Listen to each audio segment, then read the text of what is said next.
Welcome to Wilton Town Talks. I'm your host, Jack, I'm Steph. and today we're with First Select Woman, Toni Boucher. Hello. Hey, good morning. Good Good morning. afternoon Yeah, to you both. Thank you for having me. of course. So, obviously, you have a big role in our town. So, what keeps you up at night, and what's your main role at this town? Well, that's a very, very good question. In the past, I was a mom in Wilton and a businesswoman working here, and also Wilton's state representative and state senator. And I thought I had retired from politics. But lo and behold, they came to me and asked if I would consider running for first selectman, which is kind of like the CEO of a town, right? And it's first selectman in Wilton, that's its title, but it's usually mayor in a big city. So it's very similar to that. And when I did assume this responsibility, I felt like a heavy weight was placed. It's almost like, adopting a whole family. And in fact, it was a whole community. And I thought long and hard about what would be the things that would keep me up at night. And I made a list of about 50 items. And the first 20 were all about security. My number one security was our schools, our students. What if something happened? What if they were put at risk? Because I had to live through, as a state senator, the Sandy Hook incident, which was so horrific and so difficult. So I made a list of the 20 security things, and I had a first meeting with my two top department heads, which would be, the police chief and the fire chief. And we sat down and we talked through all of the procedures that are put in place to keep our schools and our students safe, and then, of course, the townspeople, too. And then I was told, I was surprised, they said, you're the only one that could declare a town state of emergency. I said, well, I hope the two of you will help me with that. And they said, of course. And so I actually had an orientation by our state emergency management department and walked me through a whole morning of the various procedures that we have in place. So that was like the most important thing. And then after that, you realize that you're also in charge of all of the buildings in town, include all the school buildings and all the town buildings. And we found that, my goodness, there was a lot that needed to be fixed. And the cost was going to be very high. So we set about a plan and trying to put a plan in process so that we have to go to the townspeople to get their permission to spend that money to make those improvements and plans as well. Beyond that, there's also personnel issues. You have to, assess your department heads, make sure everything is working well. There's lots of lawyers involved. The town sometimes has legal issues it has to resolve. So those are some of the things, but one of the first things I put in place is something fun. And I thought, the town needs to make everyone that lives here or works here feel that they're welcome and their town hall is open to them.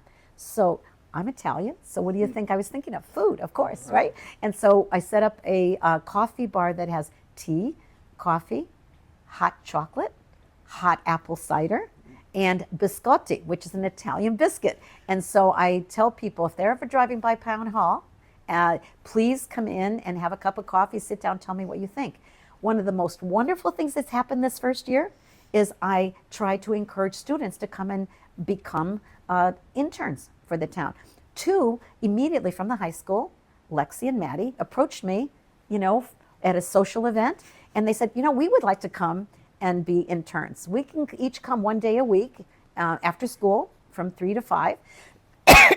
We signed them up, and they started working. And then I had another student come and say, well, we'll do, another day that week. And then a young Wiltonian, a high school student that actually it lives in Wilton but goes to Fairfield Prep. And he also became an intern. So from no students to an entire week where we had interns coming in and out of our building, going to different departments and helping them with whatever they needed. Stuffing envelopes, scanning material, shredding paper, you name it. Some of them got to sit in on a lot of important meetings I had on emergency management. They listened in on a great deal of things. Some of them helped our PR department edit some newsletters that we put out. It has been an outstanding year with our Wilton High School students and our residents. So we encourage anybody out there that is thinking about that. I have one person now that is shadowing me because school started. And of course, there's always those very important college recommendation letters that I'm happy to provide as well, especially since, boy, they were outstanding. They showed up on time, they worked hard, they were diligent and so pleasant.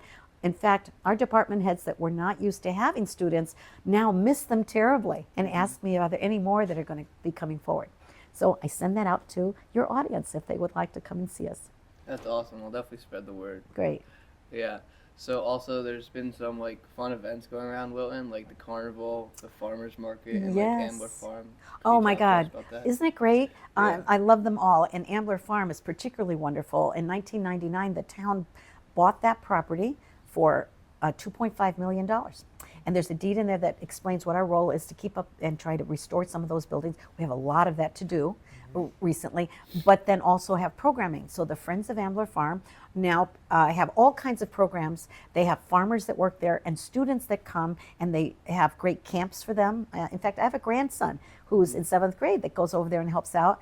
And hopefully my granddaughter, who's at Cider Mill, will take part of that. It's part of Wilton's heritage, its history. It was a farming community for the city of Norwalk back in the colonial days. And certainly a lot of the farms have gone away, houses have been built, but the town saw fit to preserve their wonderful Ambler Farm. It's going extremely well. And again, it's a place where people can volunteer and donate funds too. The carnival, the Wilton Carnival, the Rotary Carnival, is something near and dear to my heart because it's something that my husband championed. He was a member of the original Rotary Club way back in 1983, and one of the projects he wanted them to consider was creating, for the first time, a carnival for the kids of the community. So in the fall, before school starts, they would have this wonderful experience and look forward to it.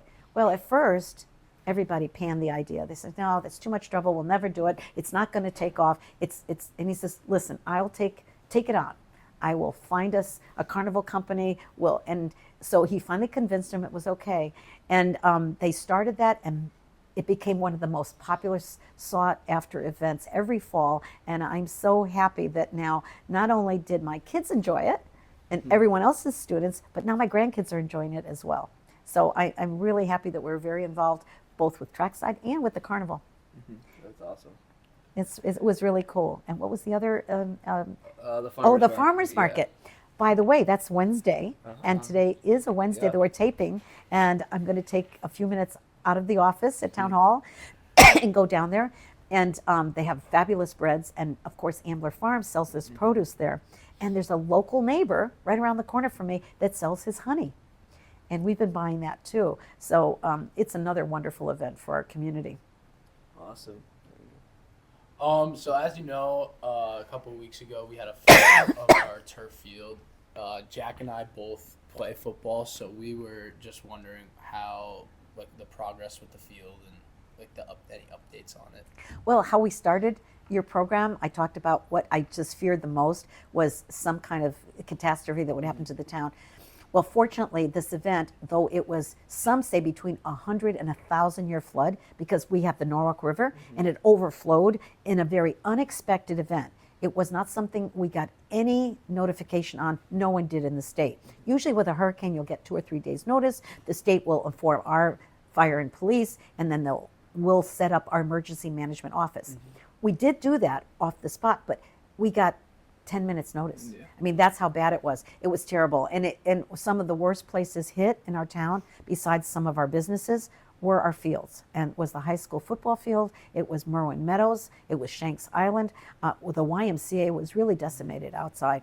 So one of the really wonderful things that has happened is that there was that our Parks and Rec department focused immediately on your football field, because homecoming is coming very shortly. And they just got in gear and started even before we could get any funds to help with it.